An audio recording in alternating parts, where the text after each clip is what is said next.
Assalamu alaikum everyone. I'm Sani Shabir from Desert Rose Psyche. Welcome back to our channel. हमारा आज का topic है major of dispersion. आज के topic में हम देखेंगे कि डिस्पर्शन क्या होती है और कौन कौन सी मेजर्स डिस्पर्शन में इंक्लूड होती हैं। डिस्पर्शन से हम ये मतलब लेते हैं the extent to which the values are spread out from the average. Average से किस एक्सटेंट तक जो है हमारी वैल्यूज स्प्रेड आउट हुई हुई हैं। मेजर ऑफ डिस्पर्शन का दूसरा नाम मेजर ऑफ वेरिएशन भी है, because dispersion is basically variation of items. तो जितनी ज़्यादा हमारे पास वेरिएशन होती जाएगी उतनी ज़्यादा हमारे पास डिस्पर्शन होती जाएगी। दे आर, आप ऐसे कह सकते हैं, they are directly proportional to each other. अब हम देख लेते हैं कि why we are measuring dispersion, क्या ऑब्जेक्टिव्स है हमारे, मतलब हम ये जो वेरिएशन देख रहे हैं आइटम्स में ये क्यों देख रहे हैं। तो हम लोग सबसे पहले तो इसलिए देखते हैं कि हम एवरेज की रिलायबिलिटी देख लें कि कितनी रिलायबिलिटी है उस एवरेज में। Secondly, to compare the variability of 2 और मोर सीरीज़, जो हमारे पास डिफरेंट सीरीज़ दी होती है उनमें वेरिएबिलिटी देखने के लिए हम डिस्पर्शन मेजर करते हैं। थर्डली, इसलिए ताकि हम जो आगे स्टैटिस्टिकल मेजर्स हम लोगों ने निकालनी है उसके लिए हमें आसानी हो जाए, सहूलत हो जाए। And also it provides basis of statistical quality control. तो ये हमारे पास कुछ ऑब्जेक्टिव्स हैं जिसकी वजह से हम लोग डिस्पर्शन मेजर करते हैं। अच्छा जी, एक अच्छी मेजर ऑफ डिस्पर्शन के हमारे पास क्या प्रॉपर्टीज़ होनी चाहिए। सबसे पहले तो ये कि वो हमारे पास अंडरस्टैंडेबल हो, इस फॉर्म में हो कि हमें इजीली अंडरस्टैंड हो जाए। दूसरा, उसे कैलकुलेट करना आसान हो। तीसरा, यूनिकली डिफाइंड हो। उसके बाद एक अच्छी मेजर ऑफ डिस्पर्शन वो है जिसमें सारी ऑब्जर्वेशन को लिया जाए, जो सारी ऑब्जर्वेशन की बेस पे बनाई जाए, not affected by and is not affected by extreme observation. Extreme observation से हमारे डिस्पर्शन इफेक्ट ना हो, वो हमारे पास बेस्ट मेजर ऑफ डिस्पर्शन होती है। एंड वन मोर थिंग, वो ऐसी हो कि उसके बाद, मतलब वो मेजर ऑफ डिस्पर्शन निकालने के बाद उस पर मज़ीद अलजेब्राइक ट्रीटमेंट्स किए जा सकें। अच्छा जी, मेजर ऑफ डिस्पर्शन अब हमारे पास दो किस्म की होती है। एक होती है एब्सोल्यूट मेजर ऑफ डिस्पर्शन, दूसरी होती है relative major of dispersion. Absolute measure of dispersion वो होती है जो हमारे पास डेटा जिस यूनिट में हो वो उसी सेम यूनिट में हमारे पास एक्सप्रेस की जा सके, जैसे कि रुपीज़ में, केजीज़ में। मतलब कि एब्सोल्यूट मेजर ऑफ डिस्पर्शन वो है जिसमें यूनिट्स इंक्लूड होते हैं, जो यूनिट्स पे डिपेंड करती है। रिलेटिव मेजर ऑफ डिस्पर्शन वो होती है जो रेशियो या परसेंटेज की फॉर्म में हमारे पास होती है और वो यूनिट से इंडिपेंडेंट होती है, उसमें हम यूनिट्स पे फोकस नहीं करते। और रिलेटिव मेजर ऑफ डिस्पर्शन का दूसरा नाम कोफिशिएंट ऑफ डिस्पर्शन भी होता है। अभी हम आगे पढ़ेंगे डिफरेंट मेजर ऑफ डिस्पर्शन और फिर उनके कोफिशिएंट्स भी। अब है हमारे पास मेथड ऑफ मेजरिंग डिस्पर्शन। अब किन किन मेथड से हम लोग डिस्पर्शन को मेजर कर सकते हैं। सबसे पहले हमारे पास है रेंज, उसके बाद है इंटर क्वार्टाइल रेंज या क्वार्टाइल डेविएशन, फिर थर्डली हमारे पास है मीन डेविएशन, फिर है स्टैंडर्ड डेविएशन, फिर है कोफिशिएंट ऑफ वेरिएशन।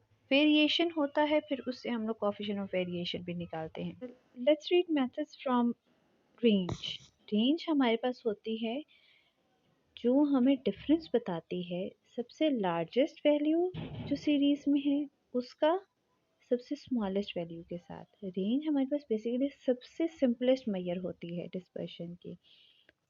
अगर मैथमेटिकली बात करें तो रेंज को हम लोग आर से रिप्रेजेंट करते हैं, और कैपिटल आर से। और इसका जो फॉर्मूला होता है डिफरेंट जगह पे डिफरेंट होता है। जैसे अभी जो मैं आपको दिखा रही हूँ इसमें मैंने लिखा हुआ है एल माइनस एस। एल को मैंने लार्जेस्ट वैल्यू से डिनोट किया और एस को स्मॉलेस्ट वैल्यू से। लेकिन कुछ लोग करते हैं x m minus x naught, उसमें वो एक्स एम मैक्सिमम यानी लार्जेस्ट वैल्यू को करते हैं और एक्स नॉट स्मॉलेस्ट वैल्यू को। तो इससे फ़र्क नहीं पड़ता कि आप किस चीज़ से डिनोट कर रहे हो। असल मकसद ये है कि आपको ये पता होना चाहिए कि करना क्या है। लार्जेस्ट वैल्यू में से स्मॉलेस्ट वैल्यू को हम लोगों ने ऑब्जर्वेशन को हम लोगों ने माइनस करना है, सब्ट्रैक्ट करना है। ये तो हमारा हो गया जी एब्सोल्यूट मेजर ऑफ डिस्पर्शन के लिए। लेकिन रिलेटिव मेजर ऑफ डिस्पर्शन के लिए जो कोफिशिएंट ऑफ डिस्पर्शन भी है, तो वो हम लोग कैसे निकालेंगे। कोफिशिएंट ऑफ रेंज हमारे पास आ जाएगा L minus S over L plus S, यानी largest minus smallest divided by largest plus smallest observation. Okay, let's see the advantages and disadvantages of using range. अब रेंज है हमारे पास, जैसे कि अभी आपने देखा, it's such a simple major of dispersion, बहुत आसानी से आप निकाल लेते हैं। आसानी से समझ भी आ जाती है और ये स्टैटिस्टिकल क्वालिटी कंट्रोल में बहुत यूज़ भी होती है। लेकिन अगर हम इसके डिसएडवांटेजेस में जाएँ तो अब आप देख रहे हैं कि इसमें हम लोग सारी ऑब्जर्वेशंस को नहीं ले रहे, हम लोग एक एक्सट्रीम ले रहे हैं और एक लोएस्ट ले रहे हैं और उन्हें जो है सब्ट्रैक्ट करके हम लोग निकाल रहे हैं। तो ये हमारे पास सारी ऑब्जर्वेशन से बेस करके नहीं बनाई है। अभी हम लोगों ने पढ़ा था एक गुड मेजर ऑफ डिस्पर्शन की क्या क्वालिटीज़ होती हैं कि वो it is based on all observation. अब ये तो सारी ऑब्जर्वेशन पे बेस नहीं करी, तो it is easy way but it is not a very good or effective way to measure the dispersion। उसके बाद ये कि कुछ हमारे पास ओपन एंड डिस्ट्रीब्यूशंस होती हैं, उनमें हम लोग रेंज नहीं निकाल सकते। मतलब हमारे पास बोल दें स्टार्ट में हमें बोले कि मोर देन दिस नंबर और लेस देन दिस नंबर, तो अब उसमें हम लोग एक्सट्रीम वैल्यू क्या निकालेंगे, लार्जेस्ट वैल्यू क्या निकालेंगे, लोवेस्ट वैल्यू क्या निकालेंगे। तो ये हमारे लिए वहाँ रेंज निकालना पॉसिबल नहीं होगा। और दूसरा ये कि जो हमारे पास एक्सट्रीम वैल्यू होगी वो जितनी बड़ी होगी या जितनी छोटी होगी उसकी बेस पे हमारी रेंज उससे इफ़ेक्ट होगी। तो हमारा ये major of dispersion easily easy to calculate है, but it is not such an effective way to measure a dispersion। Next method is interquartile range and quartile deviation। अब नाम से ही लग रहा है it is something concerned with quartiles, जो हम लोगों ने अपने पिछले लेक्चर में पढ़े थे। तो देख लेते हैं इंटरक्वार्टाइल रेंज क्या होती है। Interquartile range is the difference between the upper quartile and the lower quartile, यानी Q3 और Q1 का डिफरेंस होता है हमारे पास। सिंबॉलिकली अगर हम लोग करें तो इंटरक्वार्टाइल रेंज हमारे पास क्या आ गई, Q3 माइनस Q1। और फिर क्वार्टाइल डेविएशन क्या है हमारे पास, quartile deviation is half of the interquartile range. यानी जो हमारे पास इंटरक्वार्टाइल रेंज है उसे अगर हम लोग 2 से डिवाइड कर दें तो हमारे पास क्वार्टाइल डेविएशन आ जाएगी, या जिसका दूसरा नाम हमारे पास है सेमी इंटर क्वार्टाइल रेंज। तो सिंबॉलिकली अगर हम लोग देखें तो क्वार्टाइल डेविएशन या Q.D भी अक्सर लोग यूज़ करते हैं, which is equal to Q3 minus Q1 divided by 2। अब ये तो हमारे पास एब्सोल्यूट मेजर होगी। अब रिलेटिव मेजर में हम लोगों ने कोफिशिएंट देखना है, तो कोफिशिएंट ऑफ क्वार्टाइल डेविएशन हमारे पास क्या है, symbolically coefficient of quartile deviation is equals to Q3 minus Q1 divided by Q3 plus Q1। ठीक हो गया। तो ये हमारे पास relative measure of dispersion भी आ गया। अब next major of dispersion is mean deviation, जिसका दूसरा नाम हमारे पास एवरेज डेविएशन भी है। अब जब हमारे पास क्वार्टाइल डेविएशन थी तो हमें मीन डेविएशन निकालने की क्या ज़रूरत। इसका मतलब ये है कि क्वार्टाइल डेविएशन में कुछ ना कुछ हमारे पास कमी होगी, कुछ ना कुछ ऐसा होगा उसमें जो हमारे पास एक गुड मेजर ऑफ डिस्पर्शन की प्रॉपर्टीज़ पे पूरा नहीं उतरता। तो उसमें क्या चीज़ थी, क्वार्टाइल डेविएशन। जब हम लोग क्वार्टाइल्स पढ़े थे तो आपको पता था क्वार्टाइल क्या होता है, वो सेंट्रल हाफ को जो है वो कवर करता है, सेंट्रल हाफ डेटा पे बेस करता है। तो इसका मतलब ये हुआ कि it is not based on all the observation in the data. तो इसकी वजह से हमें अब एक नए मेजर ऑफ डिस्पर्शन की ज़रूरत है जो उससे ज़्यादा बेहतर हो। That's why we are moving towards mean deviation. Mean deviation क्या है, mean deviation is defined as the average of the absolute observations of the values from an average. अब एवरेज क्या है हमारे पास, मीन या मीडियन। ठीक है। अब अगर आप बाय फार्मूला देखें, सिंबॉलिकली देखें, तो मीन डेविएशन फ्रॉम मीन हमारे पास क्या है, summation absolute of x minus x bar यानी mean divided by capital N हमारे पास क्या होता है, नंबर ऑफ ऑब्जर्वेशंस। ठीक है। और इसी तरीके से ये तो अनग्रुप डेटा के लिए हो गया ना। अगर तो हम लोग ग्रुप डेटा की बात कर रहे हो तो हमारे पास फॉर्मूला हो जाएगा summation f into absolute of x minus x bar divided by summation f। ठीक। सेकेंड अगर हम लोग देखें मीडियन के लिए तो हमारे पास क्या हो जाएगा, summation absolute of x minus capital M या x tilde divided by capital N। ये जो साथ में सेकंड फार्मूला लिखा हुआ है जिसमें dm लिखा हुआ है और नीचे मीन वाले में dx बार लिखा हुआ है, तो dm हमारे पास डेविएशन फ्रॉम मीडियन शो कर रहे हैं, यानी x माइनस कैपिटल M, और नीचे जो है जैसे dx बार है तो वो हमारे पास क्या शो कर रहा है, x minus x bar deviation from mean. ठीक हो गया। अब coefficient of mean deviation from median हमारे पास क्या हो जाएगा, mean deviation of median from median divided by median. ये हमारे पास coefficient of mean deviation from median का फॉर्मूला हो गया। और coefficient of mean deviation for mean हमारे पास क्या होगा, which is equals to mean deviation of x bar यानी मीन डिवाइडेड बाय मीन। सही हो गया? Let's have a look on merits and demerits of mean deviation. First of all, let's see what are the merits or advantages of mean deviation. सबसे पहले तो ये कि ये बहुत इजीली अंडरस्टैंडेबल होती है, हम लोग इसे सिंपल होती है, हम लोग समझ जाते हैं, इजीली अंडरस्टैंड कर देते हैं, इजीली ये निकल आती, कंप्यूट कर ली जाती है। मतलब मीन हमारे पास हो, मीडियन हो, तो हम इजीली जो है उसकी डेविएशन निकाल के और उसका जो है सम निकाल के डिवाइड करके इजीली हम लोग कर देते हैं। फिर उसके बाद it is useful in the fields like economics, commerce वगैरह, इनमें ये काफ़ी यूज़फुल होता है। फिर ये हमारे पास एक्सट्रीम वैल्यू से इफेक्ट भी नहीं होता। अब डीमेरिट्स में अगर हम लोग देखें तो आपने एक बात देखी होगी, हम लोगों ने इधर एब्सोल्यूट वैल्यू लिया है। एब्सोल्यूट में हमारे पास नेगेटिव साइन इग्नोर हो जाता है, सब कुछ पॉजिटिव हो जाता है। तो अब ये कह रहे हैं कि पॉजिटिव और नेगेटिव का कॉन्सेप्ट नहीं रहा हमारे पास, सब कुछ पॉजिटिव हो गया, तो ये नेगेटिव को इग्नोर किया जा रहा है, ये इसके एक डीमेरिट में आ रहा है, इसके एक डिसएडवांटेज में आ रहा है। मतलब जो हमारे पास नेगेटिव साइड में वैल्यूज जा रही है वो सारी पॉजिटिव हो जाएंगी, तो ये हमारे पास क्लैश आ जाएगा। उसके बाद हम लोगों ने मीन के लिए निकाली मीन डेविएशन, मीडियन के लिए निकाली, लेकिन मोड के लिए तो ये एक्यूरेट ही नहीं है, तो ये भी एक डीमेरिट हो गया। उसके बाद अगर हमारे पास मीन और मीडियन फ्रैक्शन में आ गए तो मीन डेविएशन कैलकुलेट करना हमारे लिए बहुत मुश्किल हो जाएगा।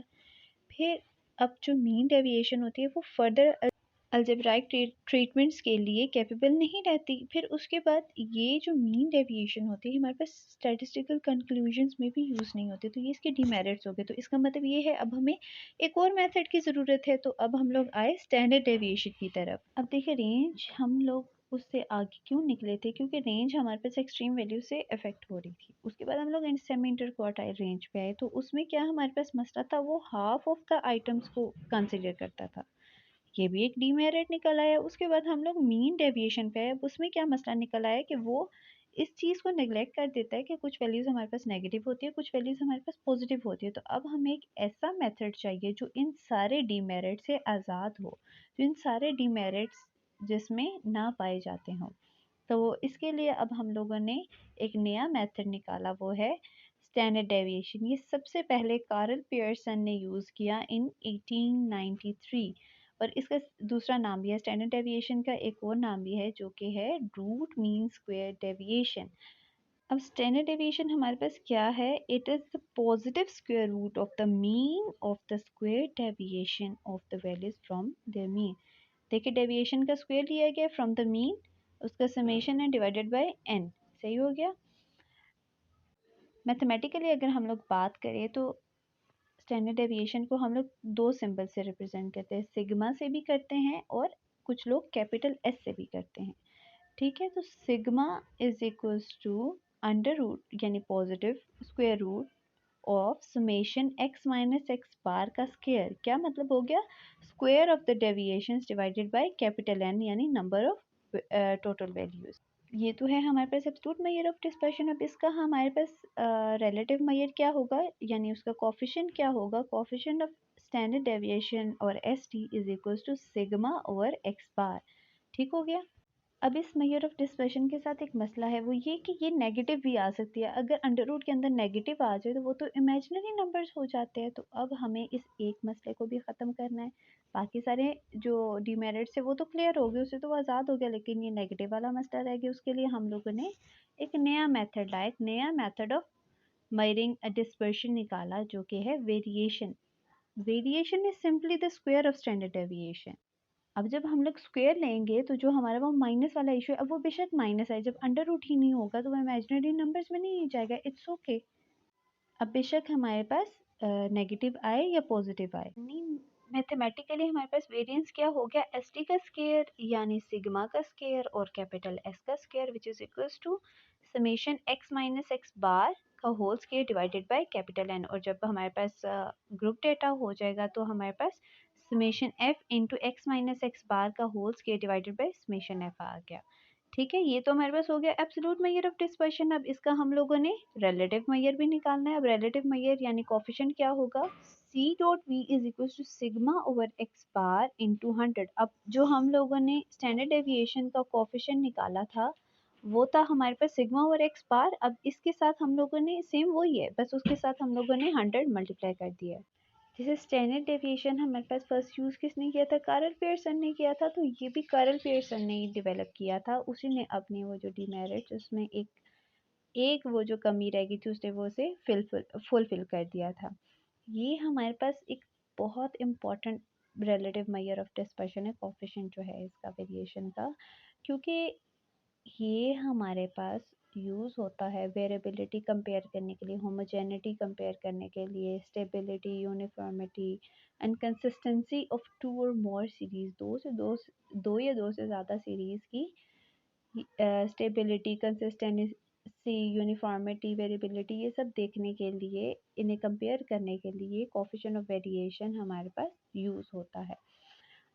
और जितनी ज़्यादा हमारे पास कोफिशिएंट ऑफ वेरिएशन होगा उतनी ही ज़्यादा हमारे पास कंसिस्टेंसी कम होती जाएगी। They are inversely proportional.